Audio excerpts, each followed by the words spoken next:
Dr. Simataa has appealed to the workers' bargaining units and civil servants to consider the country's economic situation, which has not been spared by the global economic downturn and got even more devastated by the outbreak of COVID-19.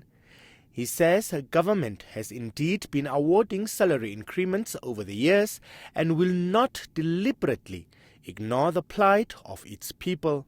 While government knows that hardship has hit our people, and government has never been unkind to its own people, the situation is that the current economic situation is not good for us, considering that at least our civil servants have a take-home salary.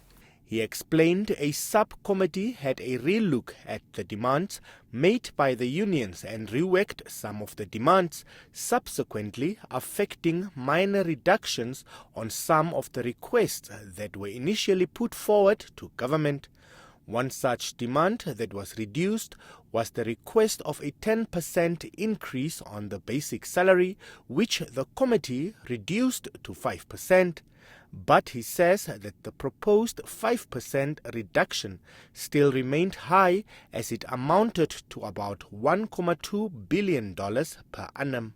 Cabinet looked at this matter and found that it was not possible to offer a salary increment of 5% that would amount to 1.2 billion Namibian dollars. They decided then to give us a mandate to go and offer to the union on a 4.5% transport, 4.5% housing allowance for non-managers, and 4.5% I think housing allowance for transport allowance for the non-manager. The offer on the benefits alone, Dr. Simataa explains, would cost government coffers about $225 million. But the offer, he says, was rejected, forcing government to increase it to $335 million, but without success. We have made an offer. We have said this is what we can afford, $335 million, and we have put it even on proportions that were much higher than which was asked for. Government increased the demands on the benefits made by the bargaining unions.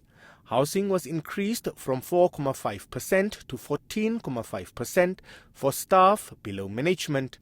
Homeowners' allowance was increased from 4.5% to 7%, also for workers below management, and to 12% for management, and transport allowance was also increased from 10% to 14%.